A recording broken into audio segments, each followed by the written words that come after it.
Bonsoir à tous, c'est Tambour Battant consacré aujourd'hui aux francs-maçons. Aujourd'hui, les francs-maçons. Alors nos premiers invités sont Françoise Vignon. Bonsoir, Françoise Vignon. Vous êtes grande maîtresse adjointe de la Grande Loge féminine de France. Vous êtes en même temps une dirigeante d'entreprise. Vous êtes concernée par le travail sur l'éthique. J'ai vu un colloque auquel vous avez participé sur ce sujet. Et puis, surtout, sur le droit des femmes, et vous avez travaillé avec Octobre Rose pour les femmes qui ont des cancers. Du sein. Du sein, évidemment. À côté de vous, Jean-Luc Lebras. Jean-Luc Lebras, vous êtes agrégé de géographie, vous avez été conseiller culturel au Gabon, en Côte d'Ivoire, chef de mission de coopération en Guinée équatoriale, en Centrafrique, puis au Sénégal, et vous êtes auteur d'une biographie de Félix Eboué, une biographie de Blaise Diagne, qui était de Madagascar, et puis vous avez publié ce livre qui s'appelle L'Étoile occidentale, Dakar, 1889-1960, aux éditions d'Hervy, parce qu'en fait, vous êtes dans une loge maçonnique qui est à Dakar. Vous nous expliquerez comment est-ce qu'on peut être à Paris et dans une loge maçonnique à Dakar, à moins que le numérique soit tellement à la mode chez les francs-maçons que ce soit très facile. Alors justement, c'est avec vous que je voudrais commencer. D'abord, quelques repères historiques. Est-ce que vous pouvez me dire d'où vient la franc-maçonnerie, comment ça a commencé, je dirais, comment le conflit avec la papauté, qui est lié finalement à l'origine de la franc-maçonnerie, s'est développé? Alors, il y a une date officielle qui est 1717. En 1717, à Londres, plusieurs loges maçonniques se sont regroupées en une grande loge de Londres. 1717, c'est la date officielle. En réalité, on n'est pas sûr que ce ne soit pas 2 ou 3 années plus tard, mais enfin, on s'en tiendra là. Donc, pour ce qui est de la date, c'est le début du XVIIIe siècle, même si la maçonnerie se revendique de la maçonnerie opérative, puisque nous avons affaire là à ce que nous appelons la maçonnerie spéculative, c'est-à-dire une maçonnerie qui se réunit pour réfléchir sur des grands sujets ou alors pour se rencontrer. Alors, on dit franc-maçonnerie, ça vient quand même, beaucoup de rites et beaucoup de votre histoire vient quand même de la manière dont les maçons, alors les maçons au sens propre du terme, travaillaient au Moyen-Âge. Il y a un héritage entre maçons et francs-maçons. Maçonnerie opérative par rapport à ce qu'on appelle la maçonnerie spéculative, oui. C'est ça. Alors, je vais un petit peu clarifier cela. Donc, la date, c'est 1717 officiellement. L'origine, c'est l'Angleterre. C'est un petit peu plus compliqué que ça vient plutôt de l'Écosse, mais enfin, on ne va pas complexifier. D'où l'importance du rite écossais. D'où l'importance plus tard du rite écossais, qui n'existait pas du tout en 1717. Bon, les rites, on y reviendra après. Donc, entre maçonnerie opérative et maçonnerie spéculative, longtemps, on a vu un continuum en expliquant que des gentlemen auraient été associés à des loges opératives et que petit à petit, ils auraient pris plus de place que les opératives. C'est un petit peu plus compliqué que ça. Ça a existé, effectivement, mais en réalité, la maçonnerie telle que nous la vivons, elle est... Roger Daché en a fait la démonstration. Roger Daché est un excellent historien de la maçonnerie. Il en a fait la démonstration. En réalité, c'est tout à fait détaché de tout cela, même si les symboles qui sont utilisés dans les loges symboliques, qui donnent les 3 premiers grades, apprenti, compagnon, maître, et qu'on appelle aussi loge bleue, même si le symbolisme des outils utilisés, c'est bien sûr le symbolisme des maçons. Attendez, vous nous expliquez cette histoire de grades. Parce qu'au fond, on est comme à l'armée chez les francs-maçons, si je comprends bien, puisqu'il y a des grades successifs. Une hiérarchie très très importante. Et par exemple, votre voisine, qui est grande maîtresse adjointe de la Grande Loge féminine de France, si jamais je disais grande maîtresse, ça n'irait pas du tout, parce qu'il y a une grande maîtresse, et ensuite il y a 2 grandes maîtresses adjointes. Absolument. Dont vous êtes. Absolument. Alors, qu'est-ce que c'est les grades, Madame Vignon ? Alors, les grades, là, ça n'a rien à voir. Être grande maîtresse adjointe et être grande maîtresse de la Grande Loge féminine de France, c'est-à-dire que c'est travailler sur l'exécutif, ce qui concerne la gestion de l'obédience. D'abord, il faut savoir ce qu'est une obédience. Oui. Peut-être que c'est par là qu'il faut qu'on commence. Allez-y. Je pense que c'est un groupe humain qui qui travaille ensemble sous un ordre donné, avec un même choix, avec un même regard, une même distanciation et sous un ordre. Alors, la Grande Loge féminine de France, donc, elle est gérée par de l'exécutif. Et ce que vient d'évoquer notre frère... Alors votre frère, c'est votre voisin que vous ne connaissiez pas avant de venir à l'émission, mais que ça y est, à peine arrivé, c'est votre frère. Absolument. Frères et sœurs. Parce que nous sommes tous frères et sœurs dans la franc-maçonnerie.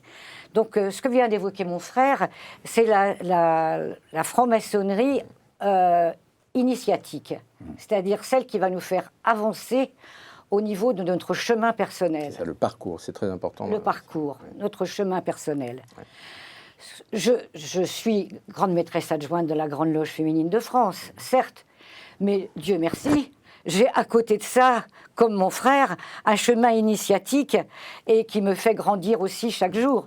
Je ne suis pas heureusement, que dans les statistiques et dans la gestion de l'obédience qui est une entreprise, puisqu'aujourd'hui, la Grande Loge féminine de France représente 14 000 femmes dans le monde. C'est la plus grosse, la plus importante obédience féminine au monde. Rappelons qu'elle a été créée en 1945, c'est ça ? Elle a été créée réellement en 1945, la Grande Loge féminine de France, mais si vous voulez, je vous parlerai de l'historique. Oui, on va en parler après. Non. Voilà. Moi, j'aimerais plutôt que vous nous expliquiez votre rite initiatique, comme vous avez insisté en disant « mais vous inquiétez pas, je suis aussi, au fond, dans un parcours initiatique ». Alors, qu'est-ce que ça veut dire, ce parcours initiatique ? Alors, comme vient de le dire mon frère Jean-Luc, le parcours initiatique, c'est d'abord, le premier mot qui nous vient à la bouche, c'est l'initiation. Comment devient-on de profane quelqu'un d'initié ? Attendez, avant le comment, moi j'aimerais bien voir le pourquoi. Monsieur Lebras, pourquoi devient-on franc-maçon ? Écoutez, moi, ce qui me concerne, j'ai toujours été intéressé par la franc-maçonnerie, par son côté défense de la laïcité. Et le hasard a voulu qu'un jour, quelqu'un me dise « Tiens, ça y est, j'ai été initié. » Je dis « Depuis le temps que je cherche, c'était à Madagascar. Dis-moi comment tu as fait. » Et ça s'est fait comme ça. Ça s'est fait comme ça. Il faut d'abord avoir un minimum d'appétence pour les valeurs qui sont défendues et qui sont connues par les obédiences, comme ça vous a été expliqué. Rappelez-nous toutes les obédiences. Alors vous êtes Grand Orient, je crois. Alors, les principales obédiences, on ne va pas toutes les dire. Il y a des obédiences masculines, le Grand Orient de France. Ah, vous êtes une obédience masculine ? Oui, attendez, j'ai pas. Ça a évolué. Ça a évolué, mais récemment. C'est récemment. 2010. Grâce à Patrick Kessel, je crois, qui a été battu, lui, pour qu'il y ait des femmes au Grand Orient. Oui, c'est une vieille affaire. On se battait depuis longtemps. Ça n'a pas été simple. Ça n'a pas été si simple. j'en crois son livre, dont on parlera tout à l'heure, c'est pas simple. Mais effectivement, il y a des obédiences masculines, des obédiences féminines et des obédiences mixtes. Le Grand Orient de France n'est pas une obédience mixte, il donne la possibilité, parce qu'on vous a évoqué ce que c'est qu'une obédience, mais on va peut-être commencer par le maçon ou la maçonne, qui est un maçon ou une maçonne libre, dans une loge libre. Et une obédience, c'est la plupart du temps une fédération de loges qui se reconnaissent dans les mêmes valeurs. Et l'obédience, c'est la structure administrative qui gère le fonctionnement de l'obédience. Donc, il y a des loges. Restez sur le pourquoi. Le pourquoi vous avez adhéré ? Parce que c'est pas clair. Moi, c'est complètement clair. Pour moi, le Grand Orient, c'était la défense de la laïcité et des valeurs républicaines en général. Donc, ça m'intéressait. J'étais jeune, j'avais 22 ou 23 ans, j'étais étudiant à l'époque. Et bon, j'ai été initié. Madame, pourquoi vous avez adhéré à la Grande Loge féminine de France ? Alors moi, c'était pas la laïcité qui m'avait interpellée, c'était surtout le côté spirituel. Comment je pouvais construire ma vie ? Quel sens pouvais-je donner à ma vie ? Et puis je me disais... En quoi ça vous a aidé ? Vous pensiez que ça pouvait vous aider ? Ah, parce que je pensais que cet ordre initiatique pouvait me faire réaliser autre chose de moi-même. J'étais persuadée qu'il y avait un chemin de lumière qui était différent que l'obscurité dans laquelle je vivais, même si je sentais tout au fond de moi que quelque chose de plus fort existait. Et donc, en fait, moi, c'est plus un côté spirituel que j'ai cherché dans la franc-maçonnerie. Parce qu'en fait, ce n'est pas une spiritualité religieuse. C'est une spiritualité profondément laïque, hein, comme vient. Mais qu'est-ce qui vous différencie des religions ? Quand vous dites je cherchais une spiritualité, j'étais dans l'obscurité, il n'y a pas de dogme. La lumière. En maçonnerie, il n'y a pas de dogme. Oui, c'est ça. Toutes les religions n'ont pas de dogme. Oh, Les religions de l'Occident, elles ont largement des dogmes. Hein. Ça dépend lesquelles, oui, bon, on y reviendra.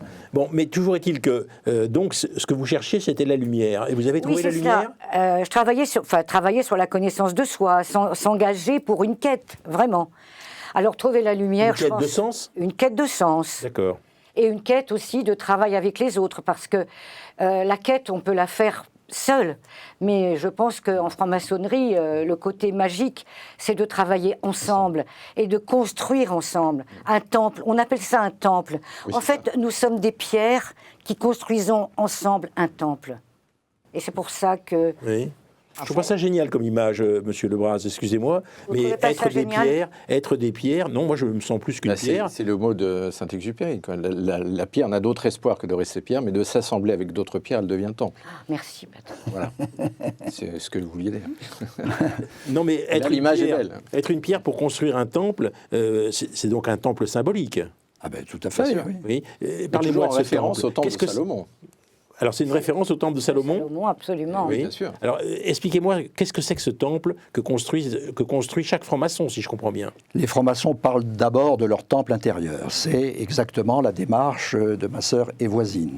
Construire son temple intérieur, c'est-à-dire se ressourcer, chercher dans la profondeur de soi-même ce qui peut vous aider à vous sublimer dans la vie ou dans vos actes. D'ailleurs, au passage, je vous ai dit que j'ai d'abord été attiré par la laïcité, mais au fur et à mesure que j'ai progressé, j'ai été attiré, bien sûr, par la spiritualité, par le symbolisme, et je travaille beaucoup là-dessus, notamment dans les loges qui sont au-delà des loges symboliques. Alors le temple, effectivement, le maçon ou la maçonne dans le temple doit se perfectionner, s'améliorer, mais ce qu'a fort bien dit ma sœur, c'est que l'intérêt de ce temple symbolique, c'est que nous ne progressons pas seuls et que nous avons une façon de travailler qui fait que des positions peuvent être contradictoires, mais elles ne sont jamais conflictuelles, puisque nous avons une façon de travailler qui interdit cette conflictualité.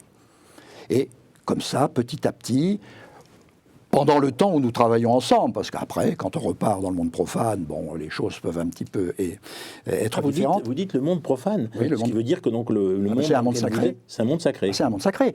C'est un monde sacré pour la bonne raison que Tout à fait, oui. Quand on entre... religieuse. Quand on entre dans celui qui est devant le temple sans y entrer. Oui, quand on est dans un temple maçonnique, on entre dans le temple tout à fait normalement, mais à partir du moment où les travaux commencent, il y a tout un rituel qui consiste à mettre en condition toute l'assistance pour qu'elle comprenne bien qu'on est hors du temps, hors de l'espace, et qu'on est dans un monde nouveau, le monde maçonnique, où nous allons réfléchir ensemble. Pourquoi, madame, cette fermeture à l'autre sexe ? C'est-à-dire, pourquoi être une obédience exclusivement féminine ? Alors, le Grand Orient s'est ouvert aux femmes, mais si j'ai bien compris, vous dites qu'en fait, que c'est une obédience masculine, vous avez dit ça tout à l'heure. La mixte, voilà. Alors, je voudrais qu'on m'explique pourquoi chacune de ces obédiences, pendant longtemps, s'enferme dans son genre. Alors, je pense pas qu'il y ait d'enfermement dans toutes les obédiences. Il y a en France 2 ou 3 obédiences, 2 en tout cas qui sont très connues, qui sont exclusivement masculines, qui ne nous reçoivent pas, et une qui ne nous reconnaît pas. C'est joli comme sacré, là. Hein. C'est du sacré sans les femmes, c'est pas très joli. C'est pas très joli parce qu'en fait, nous sommes 2 pôles de l'humanité et ils ne nous reconnaissent pas. Donc voilà. Donc c'est difficilement compréhensible. A contrario, nos frères du Grand Orient de France nous acceptent volontiers chez eux, mais nous acceptaient déjà avant 2010 pour partager leurs travaux. Et nous avons beaucoup de plaisir à les recevoir dans nos temples pour partager leurs travaux avec eux. Ah bon, dans la Grande Loge féminine, on reçoit des hommes ? Oui, tout à fait. En visiteur. Ah bon, en visiteur. Ah oui, donc ils ne peuvent pas être montés dans les grades. Ah non, non. Ah ben non. Non. Non, Ils sont visiteurs. Alors, vous allez me demander pourquoi une franc-maçonnerie féminine ? Et ça, j'ai vraiment envie de vous l'expliquer. Oui, bien sûr. Alors, la franc-maçonnerie féminine, elle nous apporte des choses assez particulières. C'est-à-dire que nous partageons quelque chose de profond, nous les femmes. Nous avons un corps qui se développe. Les hommes aussi, hein, ils prennent de la moustache, etc. Mais pas du tout la même façon. Oui. C'est pas la même façon. Enfin, le corps des femmes change. Les jeunes femmes voient leurs seins pousser, les règles arriver. Après, nous enfantons. À 50 ans, nous connaissons la ménopause. Tout ça, ça fait partie des liens qu'on peut exposer entre nous. C'est beaucoup plus simple de parler de ces choses. Par exemple, aujourd'hui, on vient d'évoquer Octobre Rose. Vous savez que en France, en tout cas, il y a 15% des femmes qui ont des cancers du sein. Eh bien, dans nos loges, c'est pareil. On est 15% environ à avoir des cancers du sein ou en avoir eu. J'en suis la première. J'ai été la première touchée. Enfin, une des premières touchées. Ça fait partie des aides qu'on se donne. Si une de mes sœurs a un cancer du sein, je vais l'accompagner pendant toute sa chimiothérapie. Je tiendrai la main, je ferai des mots croisés avec elle. Parce que là, il y a une force inouïe entre nous, femmes. Madame Vignon, je voudrais comprendre, est-ce qu'il y a plus de solidarité entre deux francs-maçonnes qu'entre une franc-maçonne et une non-franc-maçonne ? Est-ce qu'il y a plus de solidarité ? Oui, est-ce que vous vous sentez plus proche de quelqu'un ? Entre sœurs. Alors ça, c'est quelque chose de très particulier, parce que j'ai des amis que j'ai depuis mon enfance qui sont des copines, des vraies amies, et j'ai avec elles de vraies relations. Oui. Mais ce ne sont pas les mêmes relations. D'abord parce que lorsque je suis rentrée pour la première fois dans ma loge, étant initiée, je ne connaissais absolument pas les femmes qui étaient autour de moi. Et je les ai découvertes au cours des jours et des mois et des années. Et nous avons, comme disait mon frère, travaillé ensemble et nous nous sommes découvertes. Et il y a quelque chose de très, très, très fort qui se met à exister. Parce qu'au-delà... Plus fort qu'avec les amis d'avant. C'est pas la même chose. Parce qu'on partage la même spiritualité. On a un lien intarissable. Indestructible. Monsieur Lebras, vous diriez la même chose ? Oui, moi je dirais la même chose et je voudrais donner deux précisions. J'ai dit pour le Grand Orient de France que ce n'était pas une obédience mixte, c'est une obédience qui permet, puisque les loges sont libres, hein, un maçon est libre dans une loge libre, dans une fédération de loges qu'on appelle une obédience. Eh bien, le Grand Orient permet aux loges qui le souhaitent de devenir mixtes. Mais il y a des loges qui ne souhaitent pas le devenir. Donc il y a toujours des loges masculines au Grand Orient. Et elles ont le droit de ne pas le... Elles ont le droit, oui. C'est leur droit. Ça évolue, hein, ça évolue. Voilà. La deuxième chose concernant la maçonnerie féminine, il ne faut pas oublier que les femmes ont longtemps été cantonnées dans un rôle parce que la maçonnerie des femmes existe depuis le XVIIIe siècle. On appelait ça des loges d'adoption. Donc à côté des loges masculines, il y avait des loges où des femmes pouvaient être initiées, mais le président de la loge était toujours un homme. Oui, c'est ça. Et donc, elles étaient quand même encore soumises à une autorité masculine. Et donc, on peut comprendre tout à fait qu'en 1945, ça a été une victoire pour des femmes de devenir complètement autonomes dans une obédience qu'elles géraient entièrement. Au moment même où elles obtenaient le droit de vote en France. Exactement. Donc, il y a eu un grand élan d'émancipation. Oui. Mais il faut savoir que... pour rebondir sur ce que dit notre frère, c'est vrai que la franc-maçonnerie féminine balbutie au XVIIIe, au siècle des Lumières. Les femmes tiennent salon littéraire. Leurs maris sont déjà dans la franc-maçonnerie. Elles ont le droit de participer au banquet après les tenues. Alors, je vous explique que c'est une tenue. La tenue. Hein. Une tenue, c'est une réunion entre maçons. Voilà. Donc ça s'appelle une tenue. Qui se conclut par... Alors justement, il peut y avoir des tenues, blanches qui viennent des gens qui ne sont pas francs-maçons. Oui. Tenue blanche ouverte. Alors on en parlera après. Si vous voulez bien, je vais terminer justement sur comment les femmes ont réussi à mettre le doigt tout à fait dans l'engrenage. Donc en fait, nos frères nous ont acceptés souvent au Grand Orient. C'est souvent le Grand Orient qui nous a vraiment acceptés au début pour venir agaper avec eux. Et les femmes, au bout d'un moment... Pour venir agaper. Aller aux agapes. Les agapes, les agapes, c'est-à-dire des repas qui ressemblent à de l'amour. Okay. Le mot agaper, c'est l'amour. Oui, c'est l'amour, oui, je sais bien. Mais quand vous dites, je ne connaissais pas le verbe agaper, mais vous me l'apprenez, donc c'est très bien. Donc, avoir des agapes ensemble. Quoi. Avoir des agapes ensemble, voilà. Ouais. Donc en fait, ces femmes se disent, mais on est un peu agacés parce qu'en fait, on vient seulement déjeuner, enfin, ou dîner avec nos frères. Donc en fait, elles vont souhaiter créer des loges d'adoption et les hommes, nos frères de l'époque, vont les accepter comme tels. Mais avec des termes très particuliers. C'est-à-dire qu'on ne prend que des gens de la haute société ou de l'aristocratie. Et nos frères du du Grand Orient, pardon, nous autorisent à ouvrir deux loges. Il y en a une qui s'appelle Jean de la Candeur en 1775, mais elle est conduite par la duchesse de Bourbon. Et il y en a une en 1777, mais elle est présidée par la princesse de Lamballe. Alors les femmes ont qualité de sœurs, mais elles ne sont pas maçonnes encore. Oui. Elles n'ont pas des droits d'être initiées. Mais ce que vous dites là, c'est un reproche qui a souvent été fait d'ailleurs, hein, le côté élitiste. Donc, qu'est-ce que vous diriez si vous entendez ce reproche? Est-ce que la franc-maçonnerie est toujours élitiste ou élitaire? Mon cher Patrick, c'était en 1775. Oui. Nous avons évolué depuis. Mais aujourd'hui, le reproche est toujours fait. Oui, encore aujourd'hui, mais c'est pas, pour moi, c'est pas un gros mot. Le fait pour moi non plus, hein, mais... le fait que dans les loges, on soit conduit à réfléchir à certains thèmes. Parce que dans les loges, il y a plusieurs séries de travaux. Il y a un travail obligatoire, c'est quand on a été initié, on fait ce qu'on appelle sa planche d'initiation pour expliquer ce qu'on a ressenti. Il y a des Ce qu'on a ressenti pendant l'initiation. D'accord. Ensuite, il y a des planches qui sont faites soit sur proposition de l'individu, soit parce que l'atelier veut travailler sur une thématique particulière. Et puis, chaque année, dans toutes les obédiences, il y a des questions générales, soit symboliques, soit sociétales, qu'on appelle des questions à l'étude des loges et qui sont traitées à ce moment-là sur toute la surface du territoire. Donc, il y a ce genre de travaux. Mais ces travaux, ça nécessite quand même d'avoir un niveau de réflexion et quelques idées à apporter, sinon la construction du temple, elle est bancale. Donc vous assumez le fait qu'au fond, il faut un certain niveau culturel pour être franc-maçon. Alors, il faut, quand je dis un certain niveau, c'est un certain niveau de réflexion, pas nécessairement avoir l'agrégation ou une thèse de droit, pas du tout, parce que moi j'ai été dans une loge à Rennes où il y avait des compagnons du Tour de France, bon, qui ont un très bon niveau aussi, hein, mais qui n'ont pas fait des études universitaires. Le niveau de réflexion peut être là sans qu'on ait nécessairement des diplômes.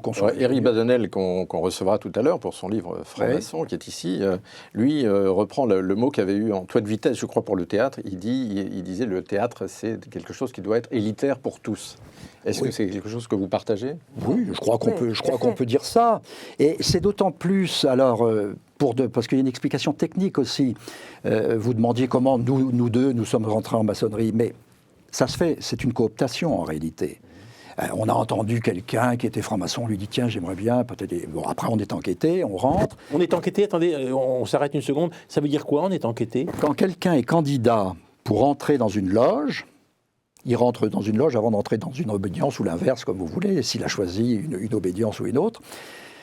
Avant de procéder à son éventuelle initiation, il est enquêté par 3 frères différents ou sœurs différents, qui ne savent pas qu'ils enquêtent la même personne, et qui l'enquêtent sur 3 thèmes différents. Ma question est très prosaïque, mais est-ce qu'il doit y avoir, par exemple, un casier judiciaire? Ah, tout à fait.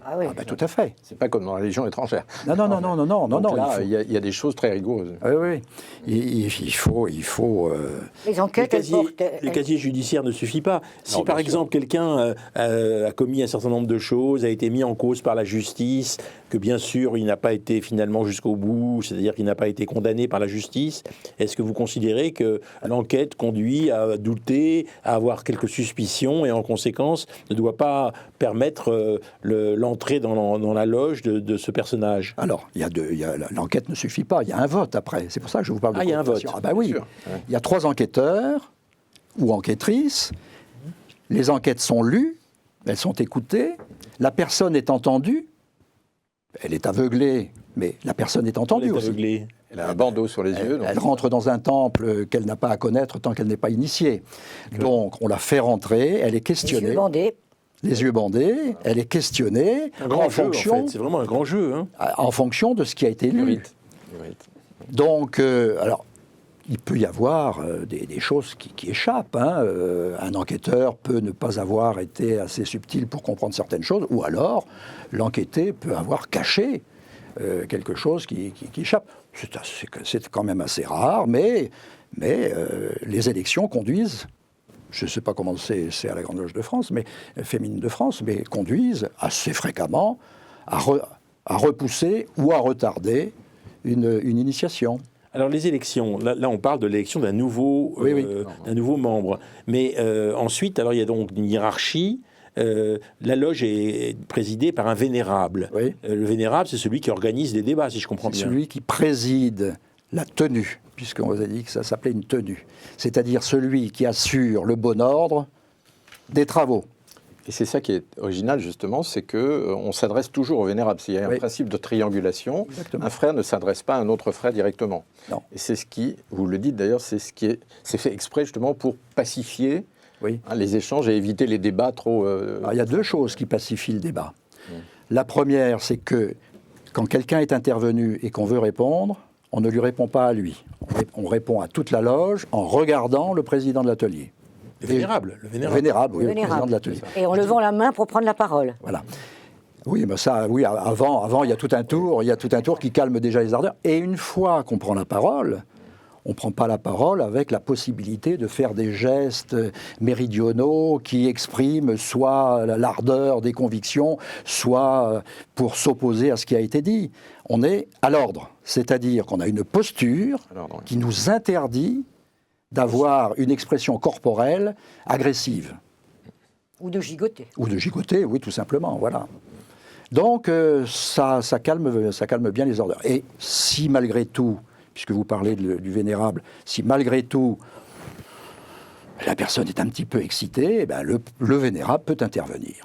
Il peut intervenir en lui demandant de sortir carrément pour retrouver ses esprits. Alors encore un mot, si c'est possible, sur la question du rite écossais et d'autres rites éventuellement.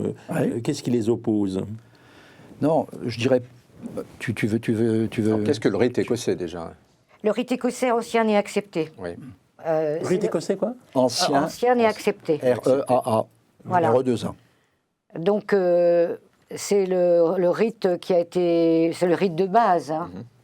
Je pense vas-y, je compléterai après si tu veux. Oui, en fait, en tout cas, nous, dans notre obédience, c'est le rite de base de l'obédience.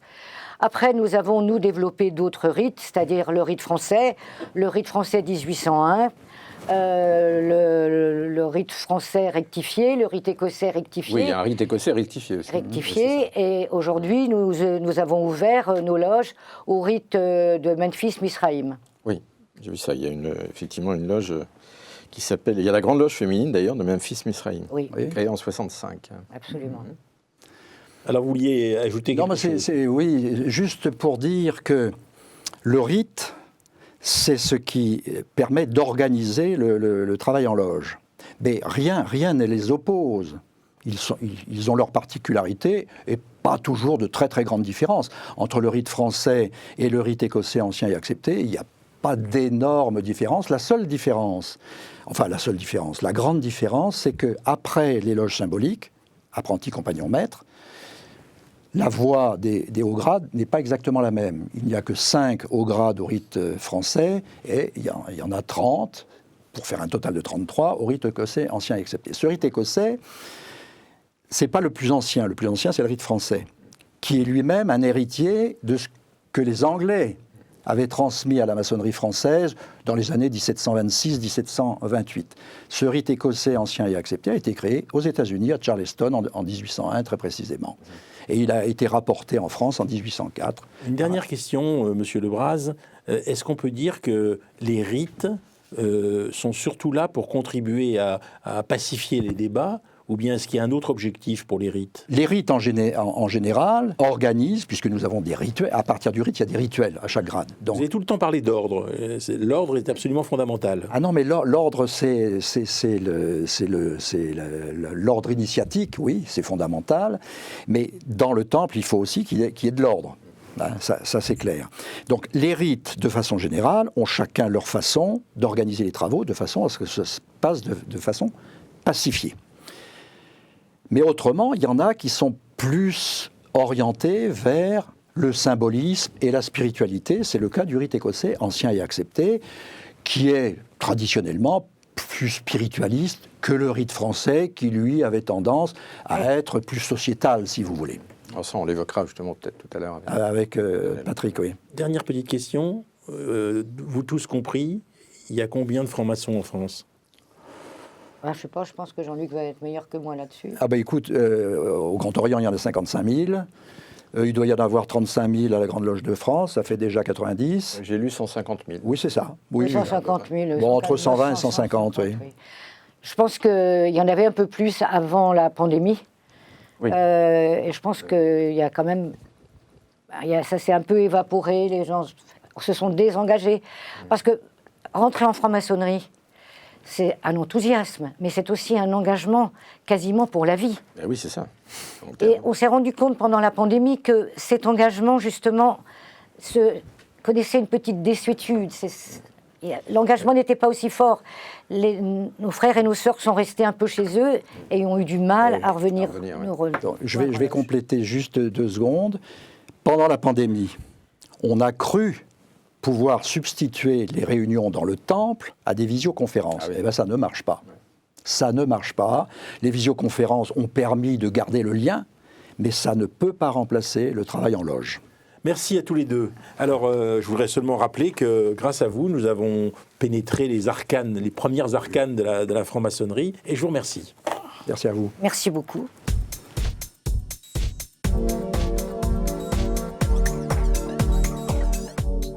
Aujourd'hui, les francs-maçons, deuxième partie sur le grill. Je reçois Patrick Kessel. Bonsoir. Et Florian Chinsky, bonsoir. Bonsoir. Alors Patrick Kessel, vous avez été journaliste à l'AFP, vous avez été rédacteur en chef du Matin de Paris, vous avez participé à plusieurs cabinets ministériels, socialistes, faut-il préciser.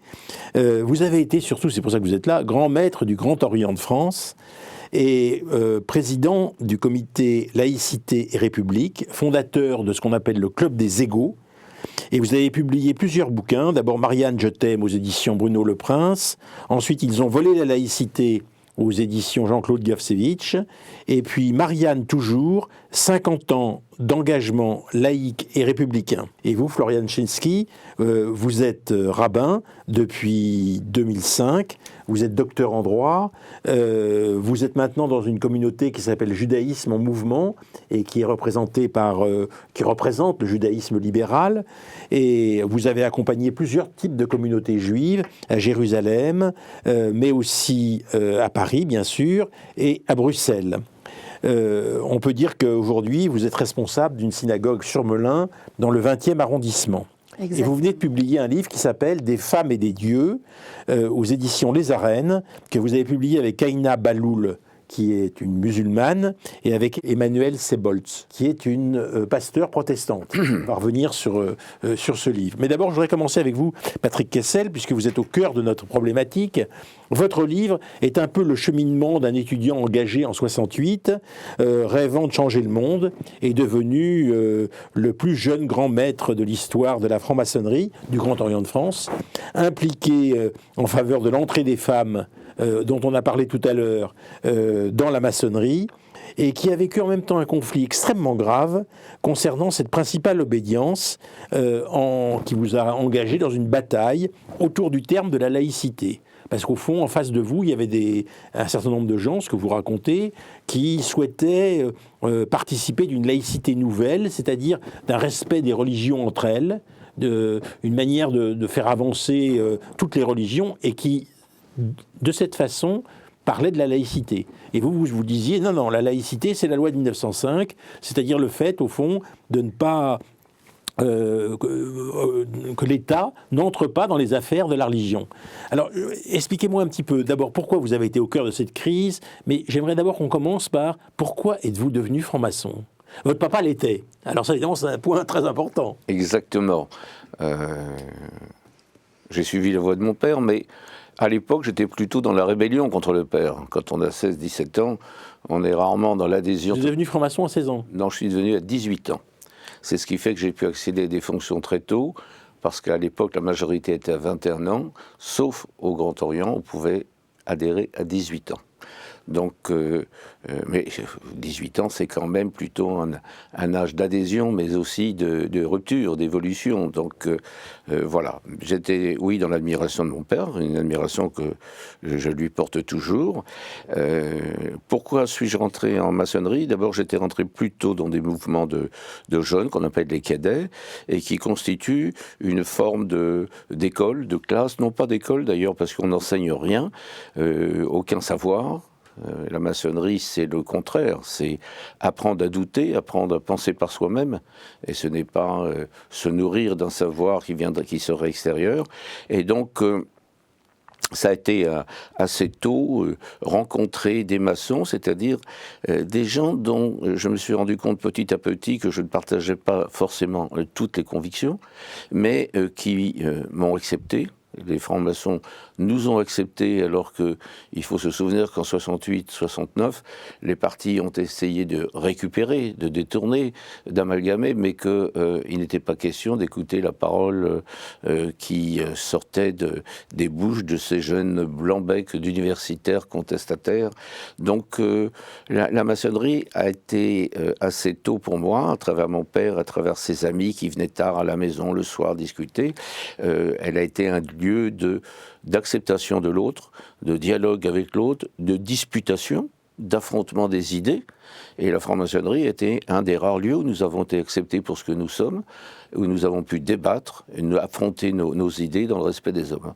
Alors je veux dire, si j'ai fait venir Floriane Chinsky en face de vous, c'est parce que le travail qu'elle a fait avec une musulmane, une imam musulmane, hein, exact. Et un pasteur, une pasteur protestante, m'a montré qu'elle était assez ouverte sur les spiritualités qui n'étaient autres que la sienne. Et j'avais donc pensé que vous alliez discuter de spiritualité. Et ne voyez-vous pas que dans votre livre, je constate que la spiritualité n'est peut-être pas l'essentiel pour vous, la spiritualité franc-maçonne. Vous nous expliquez d'ailleurs que vous êtes juif dans le livre, c'est aussi pour ça que j'ai fait venir Florian Chinsky, et vous faites un rapport étrange entre les juifs et les francs-maçons. Pourquoi étrange ?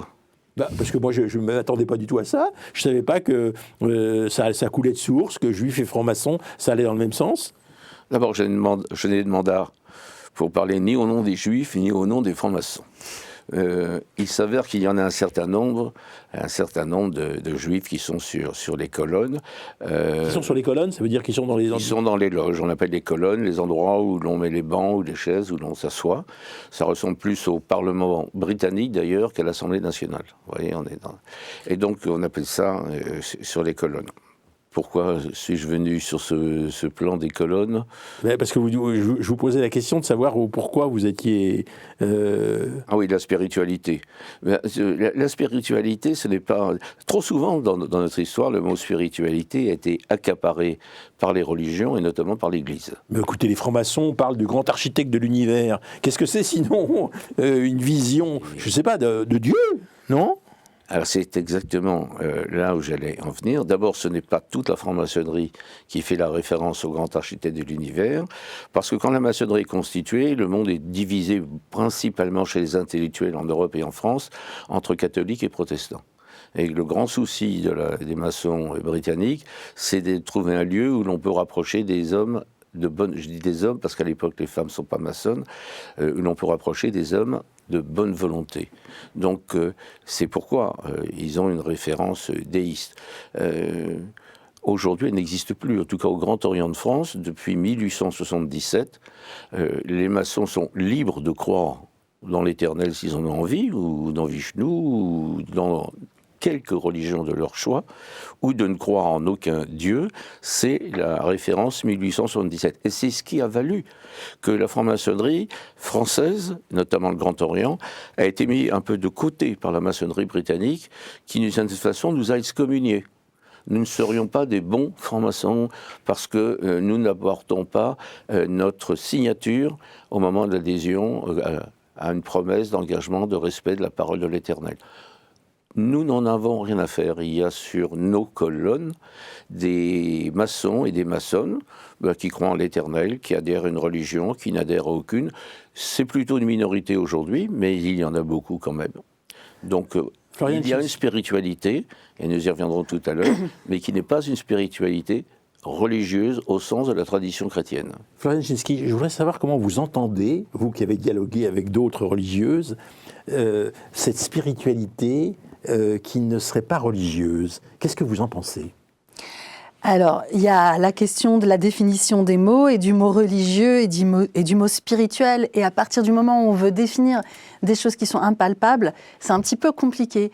Et c'est une chose que fait le judaïsme et qui est intéressante, mais qui me met aussi souvent dans une position un peu difficile, qui est que je participe à du dialogue interreligieux sans forcément considérer que le judaïsme est directement une religion. Pour moi, il y a un monde matériel dans lequel on agit et le judaïsme se préoccupe de ce que nous construisons dans ce monde matériel et je pense que ça rejoint des inspirations maçonniques. Et puis, il y a un monde qui est le monde des émotions et puis des idées et puis de comment nos émotions et nos idées nous tirent vers le haut et nous permettent d'échapper aux difficultés et peut-être aux petites... bassesse émotionnelle qui nous attrape à peu près normalement quand on est humain. Qu'est-ce qui fait qu'on peut aller justement dans une transcendance de cette humanité, d'aller là où on peut se rencontrer les uns, les unes, les autres. Et cette idée de transcendance pour moi est essentielle.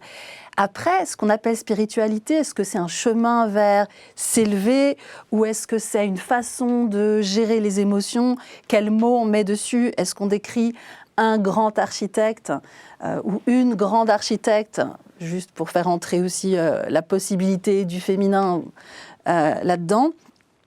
Comment est-ce qu'on se le décrit à soi-même entre notre élan vital et notre envie de faire des choses ensemble et de construire ensemble et la réalité?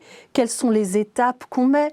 Et alors peut-être qu'on se fabrique des petites images de dieux intermédiaires qui sont un peu des différents paliers auxquels on croit plus ou moins. C'est possible, mais la question pour moi, c'est celle du mouvement. Patrick Kessel, je suis assez étonné parce que Florian Nijinsky, au fond, parle du judaïsme comme n'étant pas forcément une religion comme les autres, peut-être pas une religion du tout, et c'est un peu comme ça que vous avez parlé de la franc-maçonnerie. Alors est-ce que c'est pas ça la convergence qu'il peut y avoir entre judaïsme et franc-maçonnerie ? Ouais, ce que dit Madame le rabbin me va bien. Maintenant, je n'ai pas à savoir si c'est à dire ici si c'est bien ou pas bien. Je trouve qu'elle parle avec une grande tolérance, une grande ouverture d'esprit, et que de ce point de vue-là, oui, en effet, il y a des similitudes avec le travail qui est pratiqué en loge. Car ici, et vous consacrez un chapitre entier de votre livre à ce rapprochement entre juifs et francs-maçons, enfin, ce rapprochement intellectuel, je dirais, entre ces deux... Écoutez, le rapprochement, il s'est fait par la vie. Ce livre veut évoquer des femmes et des hommes qui, par leur engagement, par leur vie, portent ces valeurs ou ont porté ces valeurs, ces principes. Alors, ces principes, ce qui m'intéresse, c'est les hommes. C'est plus j'ai commis des essais sur le fond, sur la philosophie républicaine, c'est très bien. Je crois qu'il y a des gens qui écrivent encore, qui l'écrivent bien mieux que je ne saurais le faire. Et à un moment donné, ce qui compte, c'est les femmes et les hommes qui portent les valeurs. Quand on met de l'humain dans le concept. Parce qu'on est dans une période où on finit par n'avoir plus de réflexion distante. On vient de vivre une campagne d'élection présidentielle, pardonnez-moi, d'une médiocrité que je trouve assez affligeante, quels que soient les candidats, alors que nous sommes dans une période où, notamment les plus jeunes, ont aussi besoin qu'on dessine ensemble un horizon, on dessine une perspective. Nous avons eu la chance, mon cher Antoine Spire, de nous connaître il y a très longtemps, et d'avoir à un certain âge une aspiration politique, une aspiration philosophique.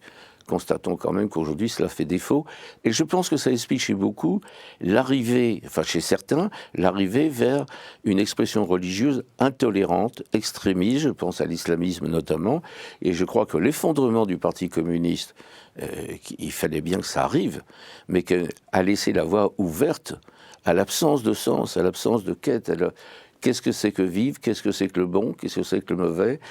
Quel sens donner à la vie? Il y a là un besoin de dialogue universel. Or, l'universalisme, on voit que depuis quelques semaines, ça revient un peu à la mode. Mais enfin, que c'est pour moi fondamental face au communautarisme qui ne rapproche en principe que des gens semblables, alors que l'universalisme doit rapprocher des gens qui viennent de milieux différents, d'où et j'en arrête là, mais d'où mon engagement permanent toute la vie autour de la laïcité, qui n'est pas une philosophie qui sépare, mais qui est censée rassembler, à condition que chacun accepte les mêmes lois, les mêmes droits et les mêmes devoirs. Nous en sommes loin, nous vivons une période de régression, et donc c'est important. Merci d'avoir organisé ce débat, et je me réjouis que nous puissions sur ces sujets trouver des passerelles, parce que c'est un combat qui mérite non pas d'être enfermé, mais au contraire l'ouverture. Et c'est intéressant, et je pense que dans ce que vous dites, il y a une dimension du politique au sens le plus noble, à la fois de ce que je peux en percevoir dans la franc-maçonnerie et dans le judaïsme, qui est la question que, très concrètement, comment on organise le monde pour que les grandes valeurs qu'on porte ne soient pas que des jolis mots inscrits au fronton de nos temples. Et pour moi, quand je vois ce qui se passe dans le monde politique aujourd'hui, je me dis que c'est là aussi qu'il y a une difficulté. Parce qu'il n'y a pas toutes ces étapes et tous ces liens entre de grandes idées qu'on peut défendre et on ne voit pas très bien où elles s'incarnent vraiment, qui réussit à les mettre en place. Je pense que c'est là que la question du rituel aussi et du symbolique est intéressante, parce que c'est un espèce de relais.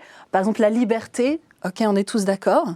Et puis comment est-ce qu'on la vit sur le terrain si on prend des temps? C'est un peu ça la question du rituel. Si on prend des temps pour vivre la liberté, des temps qu'on marque symboliquement ou qu'on consacre, c'est ça l'idée du sacré dans le judaïsme, si on prend un temps qu'on dédie à parler ensemble de liberté et si on prend des temps qu'on dédie à expérimenter ensemble une forme de liberté ou d'action, je ne sais pas, moi je pense par exemple à la Convention climat. Il y a quelque chose de très incarné. Ils ont fait ce travail d'incarnation entre les idées et comment les incarner. Là, je me demande d'ailleurs, en termes de ce type de fonctionnement, de réflexion sur comment agir aujourd'hui ensemble, je pense qu'il y a une expérience très intéressante qui, à mon sens, peut-être a un rapport avec les travaux qu'on peut avoir en loge et qui, sans doute, a un rapport pour moi avec les travaux qu'on peut avoir quand on fait un cours sur la tradition juive pour essayer de voir comment concrétiser des valeurs. Florian Chinsky, je voudrais préciser que vous n'êtes pas maçonne, donc vous n'êtes dans aucune obédience franc-maçonne. Et moi, j'ai été assez étonné, je dis ça parce que ça nous permettra d'évaluer votre réponse, par la description qui a été faite tout à l'heure du rite. Un rite extrêmement prenant, auquel, semble-t-il, les maçons sont très attachés et qu'ils respectent de façon très rigoureuse, me semble-t-il. Je dis ça de l'extérieur. Je crois que pour les juifs, c'est pas du tout comme ça. Il y a des rites, mais il y en a qui les respectent plus ou moins, et il y a une très grande tolérance vis-à-vis de cette prégnance des rites. Et je voudrais savoir si cette différence, vous la mesurez ou si vous ne l'acceptez pas, et comment vous voyez cette différence ? Je pense que c'est une question très intéressante et déjà, moi non plus, je ne représente bien sûr pas l'ensemble du judaïsme, loin de là. Je croyais que vous le disiez dans votre livre d'ailleurs, selon les francs-maçons, il peut y avoir différentes définitions dans le judaïsme aussi. Donc bien évidemment, dans le monde juif, il y a des gens qui prennent les rites extrêmement au sérieux. Mais après, la question, c'est est-ce qu'on prend les choses au sérieux en se prenant au sérieux, ou est-ce qu'on les prend au sérieux aussi avec un petit pied en dehors, un petit pied critique, réflexion, qu'est-ce qui existe, comment on l'emmène vers l'avenir. Et donc, ça c'est une question d'ambiance. Le judaïsme permet beaucoup de légèreté, et puis le judaïsme est aussi un terrain de bataille un peu de lutte de pouvoir, parce qu'il n'est pas structuré de la même façon que la franc-maçonnerie. Donc, quelqu'un rentre en franc-maçonnerie, il a une idée de ce que c'est et il prend un certain engagement. Quelqu'un est juif, peut-être que juste le rabbin lui a dit « Ah, viens, j'ai besoin de quelqu'un de plus pour compter dans le quorum de 10 personnes ». Là, sans doute, c'est plus un homme qu'une femme parce que c'est plus dans les communautés orthodoxes que ça se passe comme ça. Ou alors, c'est quelqu'un qui est venu voir le rabbin et qui a dit « ou la rabbin » et qui a dit « je veux m'inscrire dans une démarche » et dans ce cas-là, c'est cadré autrement. Donc, il y a une grande diversité de ça. Après, c'est vrai que dans le livre, je parle du risque de sous-sacralisation ou de sursacralisation. Et moi, je pense que c'est important à la fois de prendre les choses au sérieux et à la fois d'avoir du recul. Et c'est ça qui fait à la fois notre investissement émotionnel et puis notre capacité d'intelligence et d'évolution. Patrick Kessel, alors recul par rapport au rite. Moi j'ai l'impression, j'ai lu votre livre vraiment de la première ligne à la dernière, vous n'avez pas beaucoup de recul par rapport au rite. Pas du tout. Je pense que le Grand Orient a toujours été pour l'essentiel comme il est aujourd'hui. Donc il y a le rite, c'est un moment de mise en condition, c'est un rite de passage pour qu'on puisse créer des conditions d'un travail en commun.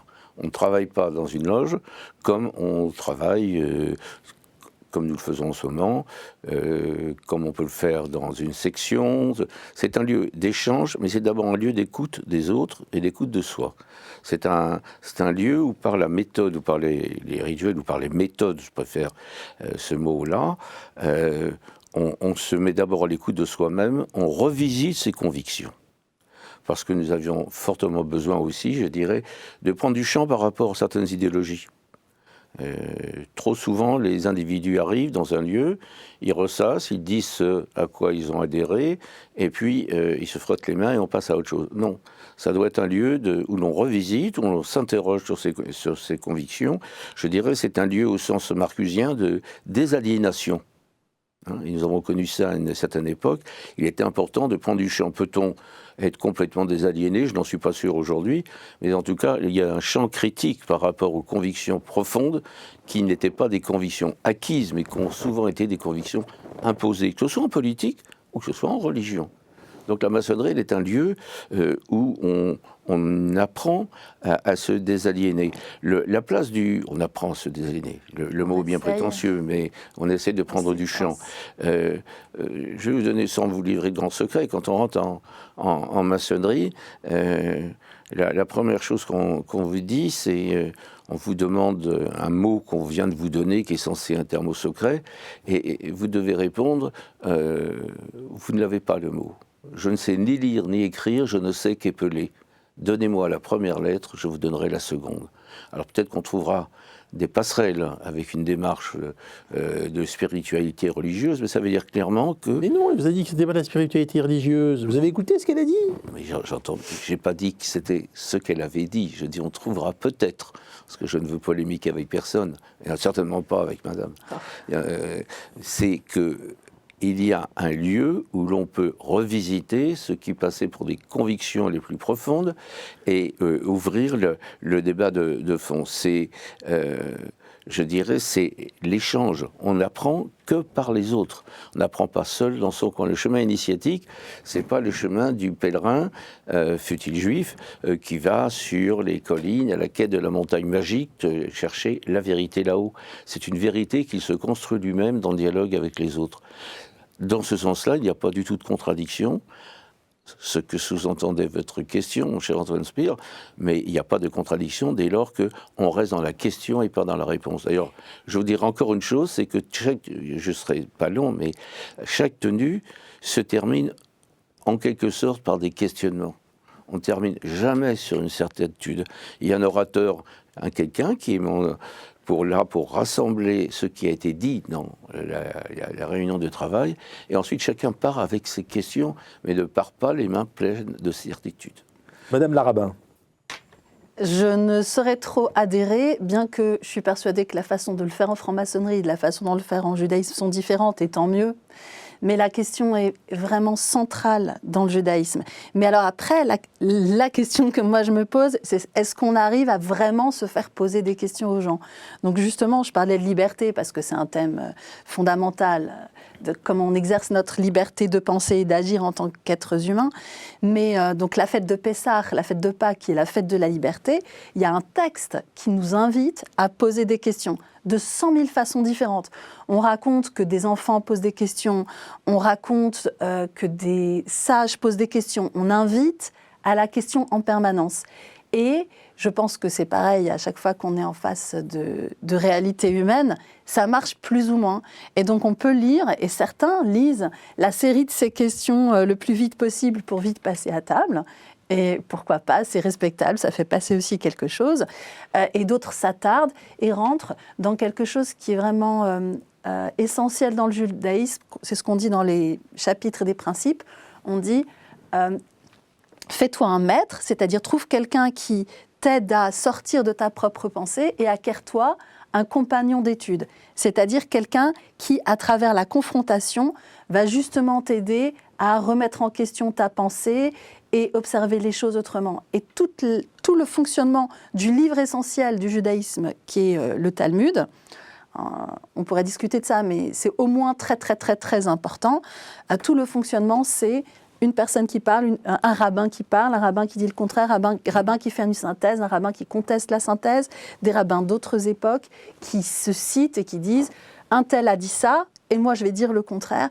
Et donc, je pense, alors, donc, en comparant nos visions, je me dis que peut-être on arrive simplement à cette même conclusion que dans l'humanité, il y a besoin de confrontation et de liberté et de relations pour faire émerger quelque chose de créatif, d'important. Patrick Hessel, je voudrais revenir sur ce qui a fait l'objet de votre mise à l'écart de la présidence ou je ne sais pas quoi, enfin de fait de votre statut de grand maître du Grand Orient.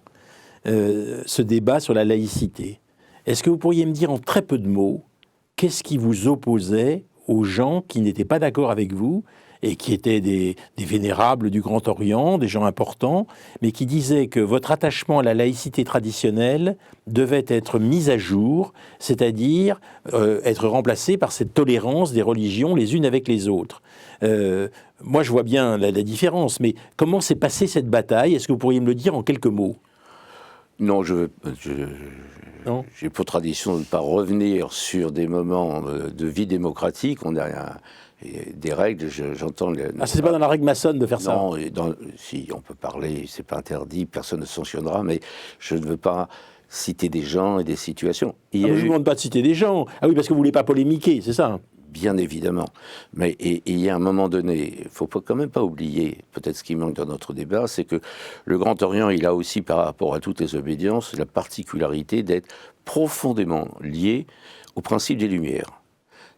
Ces loges, elles naissent avant la Révolution française, elles sont portées par les philosophes des Lumières et elles sont encore aujourd'hui communes à la plupart des maçons de toutes les loges. Ce qui fait qu'au Grand Orient de France, on peut avoir sur les colonnes des maçons et des maçonnes qui, pour certains, viennent de la droite.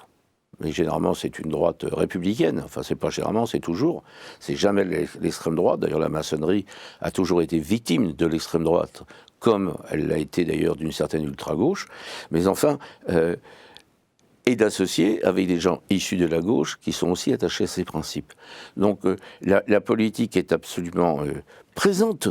Elle est présente, mais elle est présente au niveau des idées. Il y a donc des moments où il y a forcément des conflits qui sont portés par des hommes.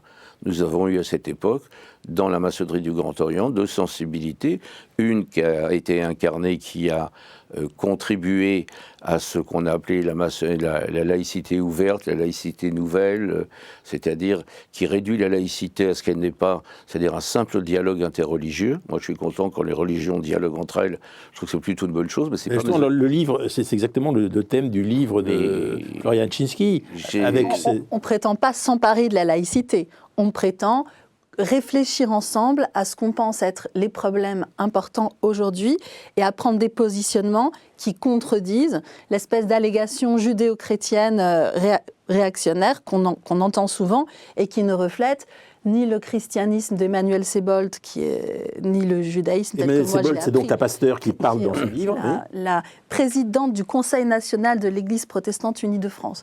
Donc c'est très intéressant qu'une femme elle est en avance sur nous à cet égard. Mais donc on ne prétend pas du tout s'emparer de la laïcité, on essaye, on tient à la laïcité et on tient à la défendre au-delà de l'idée qu'elle est là pour servir le pluralisme religieux.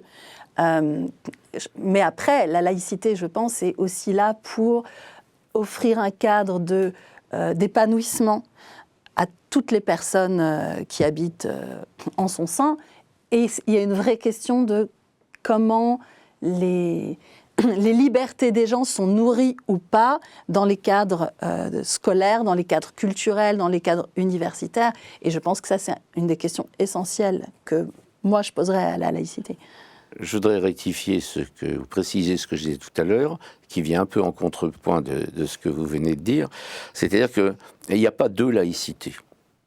Il y a la laïcité et il y a une tentative qui a été menée depuis des années, notamment par l'Église catholique, apostolique et romaine, de détournement de la laïcité pour essayer de garder des privilèges. La laïcité... Vous voulez dire que l'initiative de Bianco, consistant à soutenir justement ce dialogue entre les religions, à insister sur le fait que c'était ça, la laïcité, serait liée à l'Église catholique ? Ce n'est pas une initiative de Bianco. Enfin, Bianco, c'est largement investi là-dedans. Nous avons eu des accords lorsque je siégeais à l'Observatoire de la laïcité. Nous avons eu des désaccords importants, et notamment c'était au moment où commençait à sévir sérieusement en France l'islamisme politique. Et donc là-dessus, nous avons eu des désaccords. Moi, j'étais très proche de Charlie et de nos amis de Charlie, et nous sommes séparés là-dessus, car nous n'avons pas jugé de ce que les religions disent à leurs fidèles. C'est leur problème. Et les gens y adhèrent ou n'y adhèrent pas. C'est la liberté absolue de conscience. Nous sommes pour la liberté absolue de conscience. Et nous voudrions qu'à l'école, on continue aujourd'hui à enseigner la liberté absolue de conscience. Libre des gens d'aller à côté, suivre des courbes, mais nous ne voulons pas. Ce à quoi nous assistons quand même, et nous avons assisté ces dernières années, à un certain retour du religieux dans le contenu même des cours. Et quand on voit qu'aujourd'hui, avec des jeunes, des cités notamment, certains cours d'histoire, certains cours de sciences nat, certains cours de biologie sont fortement contestés, que les enseignants sont menacés physiquement, nous disons nous avons besoin de réaffirmer l'autorité de la République. La laïcité, elle n'est pas là, je dis seulement, tant mieux si les différents croyants parlent entre eux, mais elle est là pour faire que les enfants deviennent des citoyens à part entière, libres et égaux. Libres à eux après d'aller à l'église, au temple, à la synagogue ou au temple maçonnique. Mais c'est ça, la laïcité, la séparation, elle garantit la liberté à chacun. Je partage complètement ce souci. Et dans cette perspective, je trouverais ça vraiment intéressant de renforcer au maximum tout ce qui donne la force aux jeunes de penser par eux-mêmes, qui développent en eux la pensée critique. Et je pense que là-dedans, une histoire de la pensée humaine et qui contextualiserait aussi l'apparition des religions et qui enseignerait une perspective historico-critique sur les traditions de pensée diverses serait très intéressante. Je dis ça aussi en tant que mouvement Ma Sortie, mais c'est ou libéral qui adhère à la pensée historico-critique, mais c'est aussi dans la conformité des sources telles que je les ai apprises. Merci à tous les deux. Alors je rappelle que le livre passionnant de Florian Chiński s'appelle « Des femmes et des dieux ». Il est donc fait avec une femme imam et une femme pasteur protestante avec de grandes responsabilités. Au fond, les femmes sont en avance en ce qui concerne le protestantisme, c'est ce que vous avez dit, en tout cas dans le domaine du protestantisme. Et le livre de Patrick Kessel s'appelle « Marianne toujours, 50 ans d'engagement laïque ». Écoutez bien, laïque et républicain, puisque la laïcité est un point capital dans la franc-maçonnerie de Patrick Kessel. Merci. Merci Antoine Spire. Merci. Merci à vous.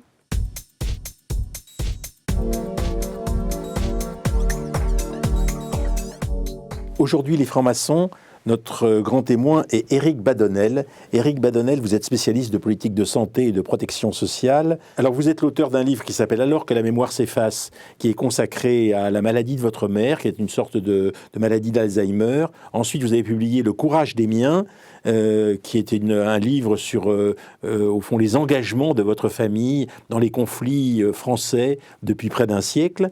Et vous venez de publier un livre qui s'appelle « Franc-maçon », préfacé par Christophe Abbas, qui vient de mourir. Christophe Abbas était docteur en médecine et en sciences cognitives.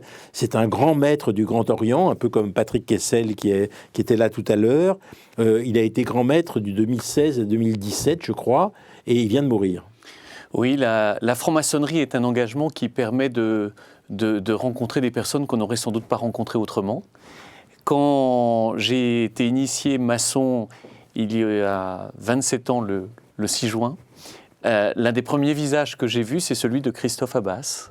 Et nous avons aussitôt sympathisé. C'était un très grand chercheur en sciences cognitives, un très grand médecin, un très grand franc-maçon.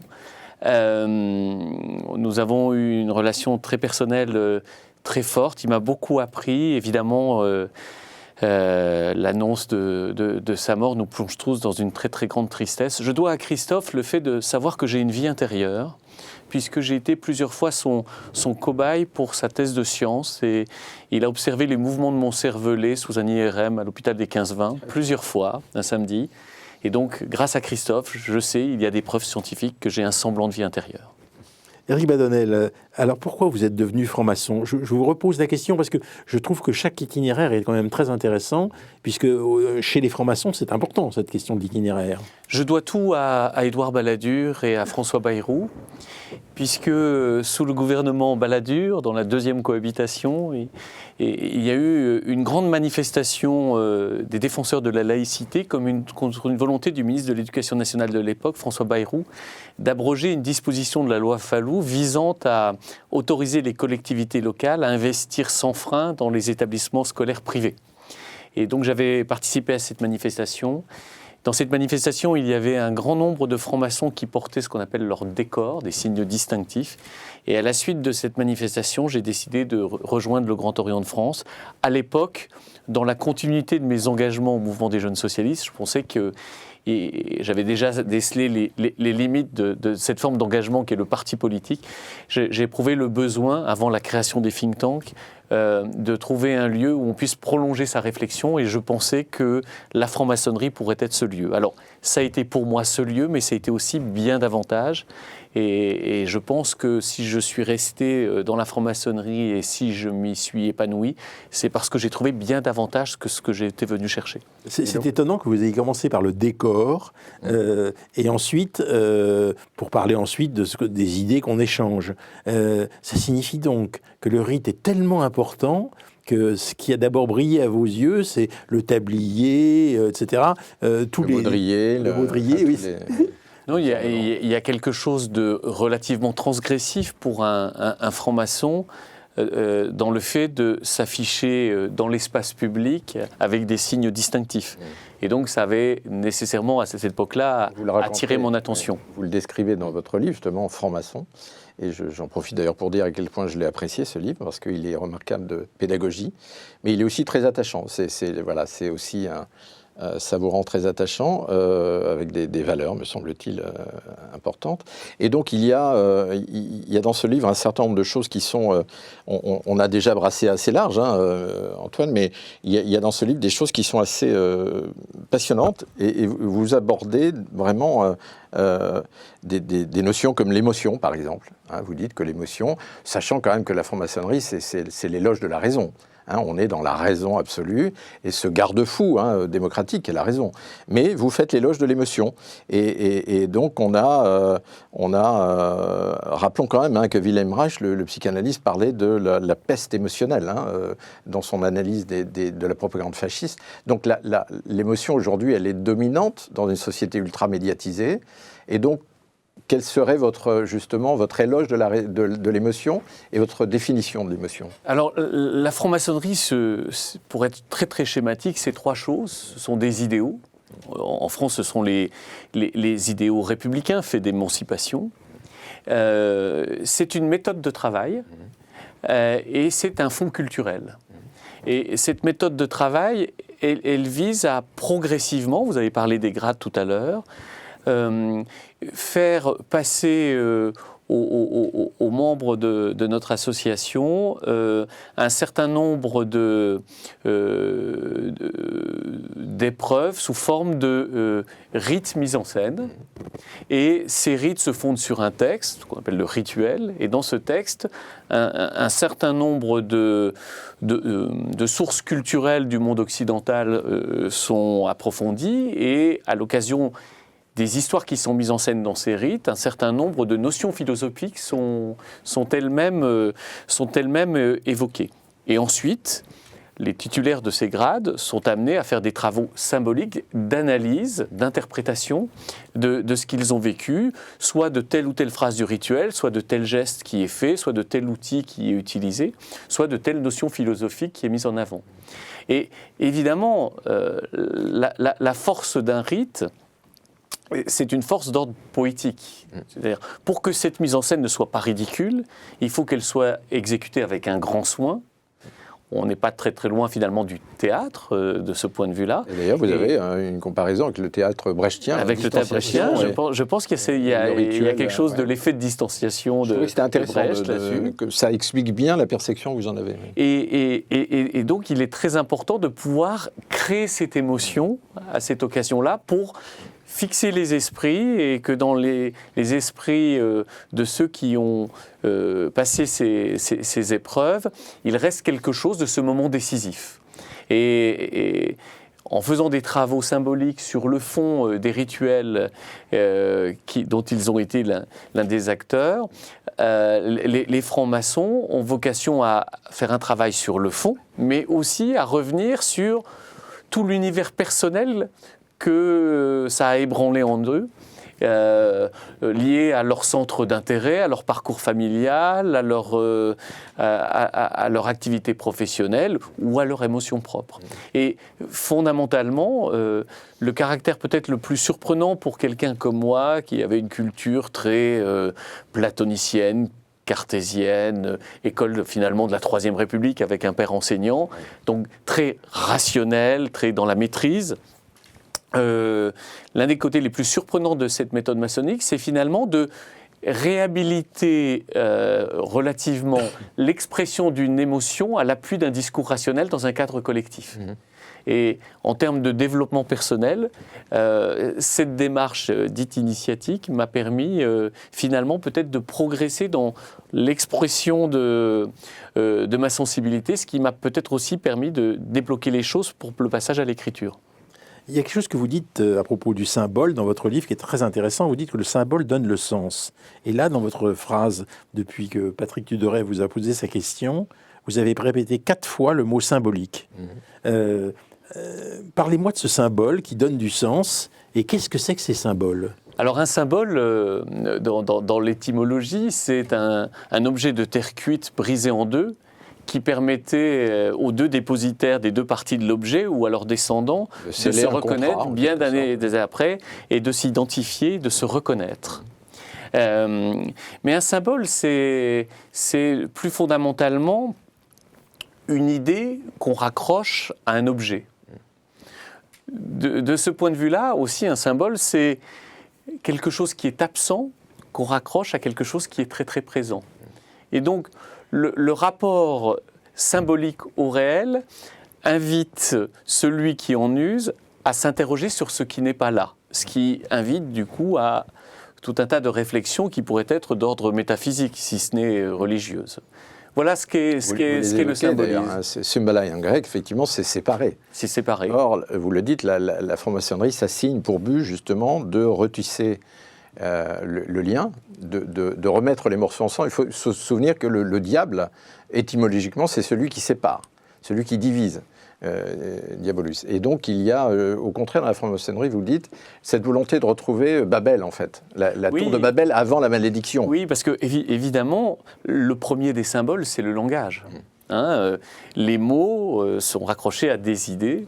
Et donc, l'une des grandes questions qui se posent philosophiquement à nous, peut-être, c'est de savoir dans quelle mesure le langage ne se réfère qu'à lui-même ou dans quelle mesure il nous permet d'accéder à la vérité.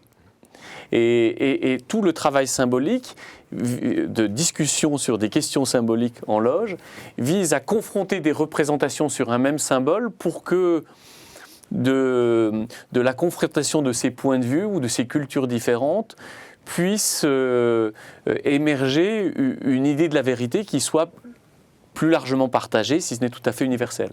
Éric Badonnel, dans votre livre, il y a quelques pages assez intéressantes sur l'amour. Alors après nous avoir expliqué qu'il y a d'un côté philia, d'autre côté éros, il y a agapé qui est la charité. Vous essayez de nous dire qu'au fond, par-delà la solidarité qu'il peut y avoir entre les maçons, il y a quelque chose de l'ordre de l'amour fraternel qui apparaît dans les rituels. Je voudrais qu'on s'y attarde un instant parce que vous savez que les non-francs-maçons parlent des francs-maçons, il y a tout le temps l'idée, et à mon avis ça part forcément de quelque chose, et forcément d'observations que les uns ou les autres ont fait, ils sont tout le temps en train de s'aider eux-mêmes, et on peut se poser la question de savoir si au fond l'objectif qu'il y a dans leur relation n'est pas de jouir d'un grand pouvoir grâce aux relations qu'ils acquièrent dans la franc-maçonnerie.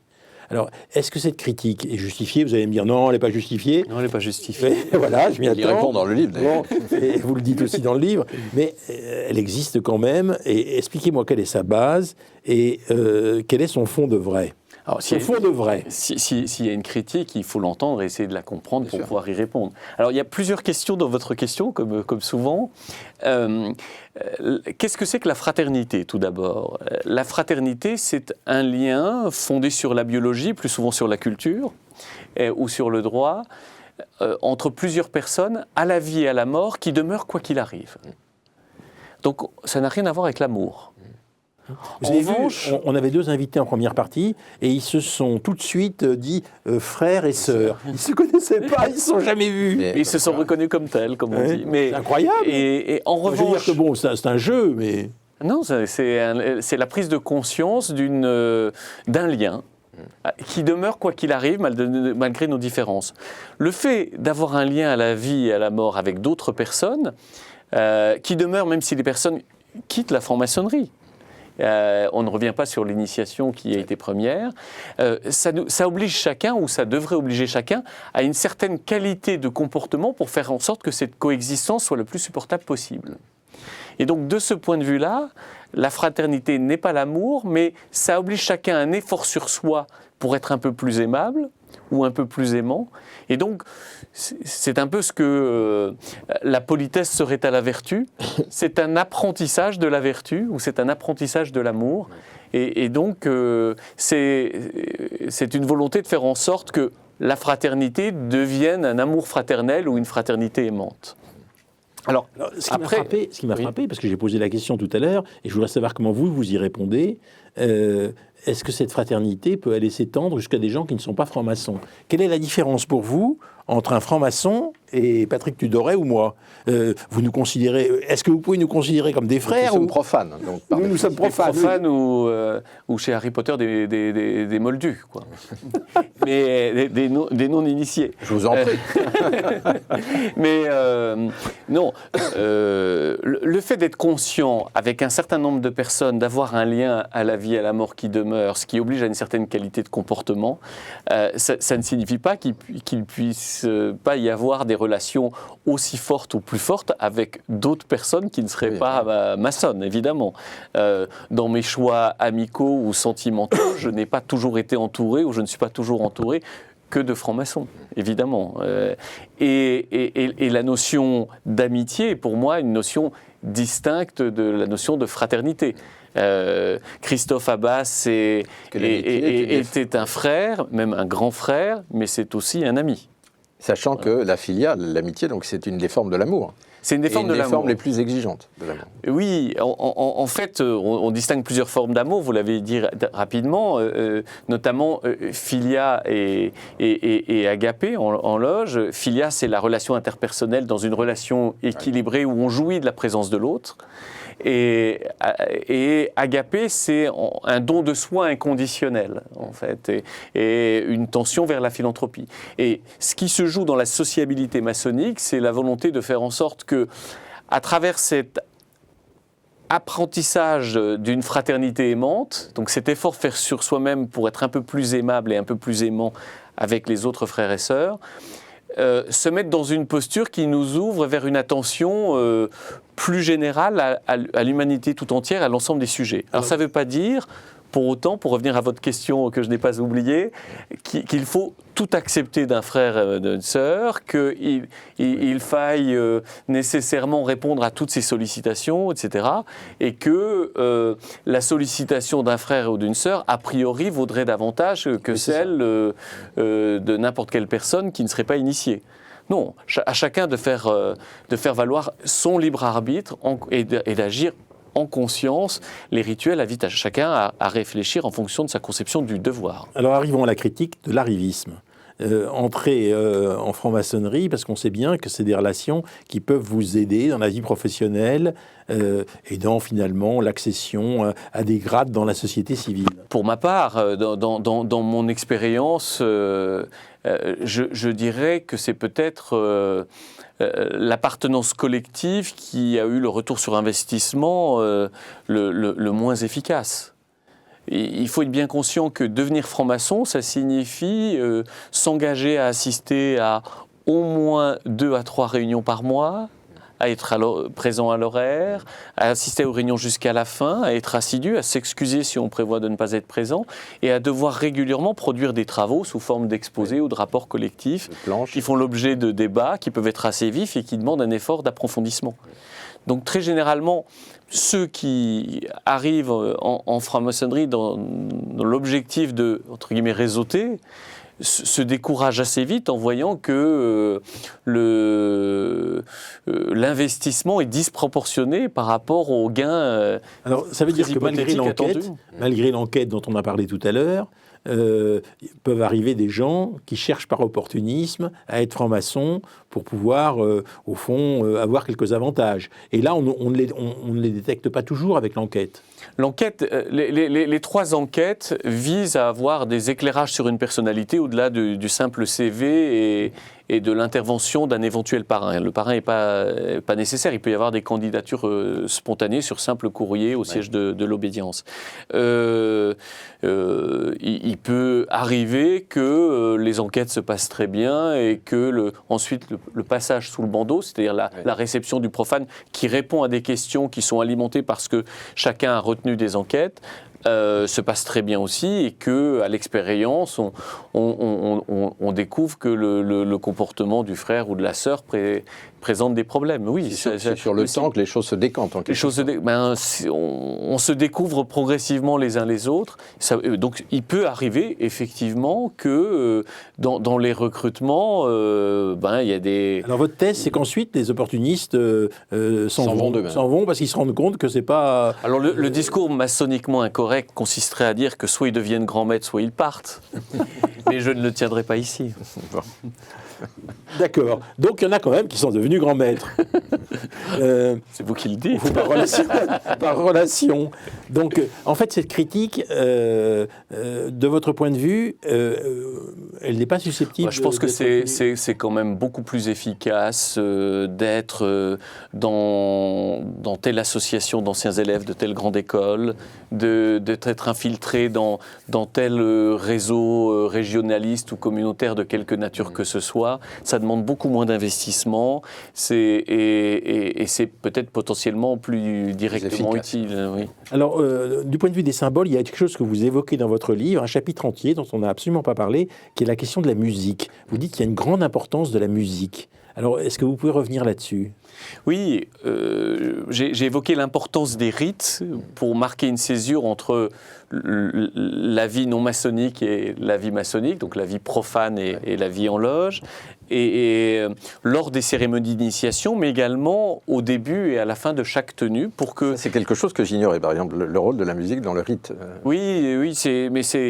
je connaissais Mozart, évidemment. Alors, il y a quelques grands frères qui étaient de grands musiciens, de Mozart, Beethoven, etc. Sûr, mais sans aller jusque-là, effectivement, les rituels sont souvent accompagnés de musique qui sont choisis pour être en écho de l'esprit des rituels, ou même en interlude avant les interventions en tenue sur des exposés qui sont prononcés, en écho de ces exposés. Mais la musique est, comme la parole, un autre rapport symbolique au réel. Et Proust s'attachait à démontrer notamment la capacité de la musique à faire saisir des émotions ou des idées qui vont au-delà du simple langage musical. Et donc c'est aussi un médium utile pour peut-être s'ouvrir vers autre chose. Alors en face d'un certain nombre de questions, il y a des positions de la franc-maçonnerie qui apparaissent publiquement. Quelquefois, on voit le Grand Orient prendre position pour la laïcité ou des choses de ce genre dans le débat public. Lorsqu'il y a plusieurs acceptions de la laïcité, je reviens sur le débat que nous avons eu avec Patrick Kessel, comment ça se passe ? Si on n'est pas d'accord avec l'orientation avancée publiquement par l'obédience, quelle est la solution de faire accepter, de faire son point de vue minoritaire ? Alors, le cœur de la vie démocratique de ce monde associatif qu'est la franc-maçonnerie, au Grand Orient de France, c'est la loge. L'unité de base démocratique, c'est la loge. Et une fois que vous êtes initié maçon, vous êtes membre d'une loge, mais vous avez le droit, progressivement, à partir du 2e grade, d'aller travailler aussi dans d'autres loges. De l'obédience ou d'autres obédiences. Et les loges bénéficient d'une relative autonomie, quand même. Alors qui est différente selon les obédiences, mais qui est très grande au Grand Orient de France, où les loges sont considérées comme souveraines. C'est ça. Et les loges sont représentées au sein de 2 organes législatifs, les congrès régionaux d'une part, et d'autre part le convent annuel, qui est une sorte d'assemblée générale d'association. Et c'est là que se prennent les grandes décisions pour l'organisation de l'obédience ou les prises de décisions politiques. L'organisation des pouvoirs au sein de l'obédience est fondée sur une stricte séparation des pouvoirs entre l'exécutif, le législatif et ce qu'on appelle, nous, le judiciaire, et ce qui serait la commission de résolution des conflits dans un parti politique. Et l'exécutif, d'une manière générale, en tout cas au Grand Orient de France, a une capacité d'expression propre qui est très très encadrée. Donc le système n'est pas fait pour que le niveau national puisse s'exprimer aisément sur tous les sujets. S'il le fait, c'est que le sujet est d'importance et c'est qu'il sait que sa prise de position est largement partagée au sein de l'obédience. Donc voilà, c'est un élément important à avoir en tête. Ce qui est intéressant, pardon. Vas-y. Dans votre livre aussi, c'est que vous insistez, vous, sur votre cheminement spirituel, dites-vous. Et ça, c'est toujours assez... Il ne faut jamais oublier que dans le principe de laïcité, le premier des principes du principe de laïcité, c'est la liberté de conscience. La liberté qu'on a de croire en Dieu ou de ne pas croire en Dieu. Vous parlez de spiritualisme, etc. Aujourd'hui... spiritualité, pas de spiritualisme. Alors, le mot est employé, spiritualisme. Mais donc, spiritualité, donc, est-ce qu'il y a toujours une tension, par exemple au Grand Orient, entre le rationalisme de certains et la spiritualité d'autres? Je sais que de toute façon c'est accepté, mais est-ce qu'il y a toujours cette tension? Alors, l'originalité et la grande force, de mon point de vue, du Grand Orient de France, c'est que il regroupe des loges qui peuvent pratiquer des rites et des rituels très différents. Certains peuvent être déistes, d'autres pas, la plupart ne le sont pas. Ces loges, au-delà du choix de leur rituel, elles ont une ligne éditoriale chacune. Il y a des loges qui parleront plus de questions de société, d'autres plus de questions philosophiques, d'autres plus de questions symboliques.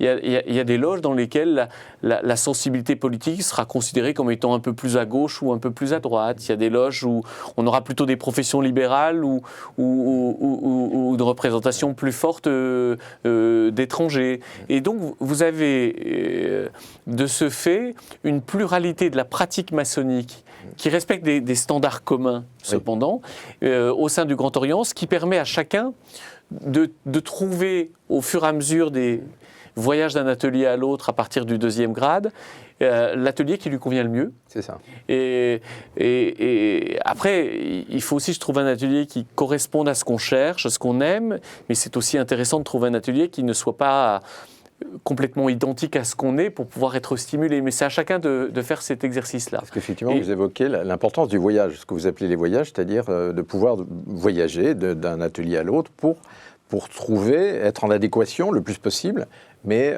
tout en gardant évidemment l'ouverture d'esprit qui est a priori à la base de tout. Oui, en fait c'est là la grande différence entre une obédience maçonnique et un parti politique. Oui. Quand vous rentrez dans un parti politique, vous atterrez au discours de tel grand leader et puis vous vous ennuyez dans la section, dans votre canton, avec des débats qui peuvent être moins stimulants. En franc-maçonnerie, souvent sur l'intercession d'un ami, vous retrouvez membre d'une loge et à partir de cela, vous avez un ticket d'entrée qui vous permet de visiter toutes les autres loges de la plupart des autres obédiences en France et à l'étranger. C'est Et donc ça qui ça est donne un rapport Ça, à l'engagement qui est très différent, avec un enracinement dans une loge, mais donc vous pouvez changer. Dans un parcours maçonnique, on peut changer plusieurs fois de loge en fonction de l'évolution de ses centres d'intérêt, de l'évolution de la vie de chacune de ces loges. Éric Vadonel, à travers tout ce que vous dites et ce qui a été dit dans cette émission, on a l'impression que la franc-maçonnerie, c'est un lieu de discussion, d'approfondissement de vraies questions, mais ce n'est pas un lieu d'action qui prépare l'action. L'action est exclue complètement ou bien il y a quand même quelques principes d'action qui sont donnés? Alors, dans une obédience comme le Grand Orient de France, vous avez une fondation qui finance des activités philanthropiques. Donc vous avez cette dimension-là de l'action. Et les loges sont généralement constituées de frères et de sœurs qui ont de nombreux autres engagements, notamment dans le monde associatif, Oui. et qui ont l'occasion de concrétiser leur engagement sur le terrain, sur des projets porteurs de valeurs. Donc, mais d'un point de vue politique, plus généralement, il me semble que une obédience comme le Grand Orient de France, et de manière générale la franc-maçonnerie, n'est pas conçue pour être un think tank ni un lobby efficace. Et donc ce n'est pas un supplétif du politique de ce point de vue-là. Il y a une dépolitisation d'ailleurs. Oui, qui est celle de la société La française. société tout entière. En revanche, la franc-maçonnerie apprend à ses membres à questionner de façon critique les termes du débat public. Et je pense que cette fonction, dans la période actuelle, a une vertu civique. Merci Éric Vadonel. Alors je rappelle que votre livre s'appelle Franc-maçon. La préface était due à Christophe Abbas. Il est publié aux éditions du Bordelot. Alors maintenant, vous pouvez fermer votre télévision.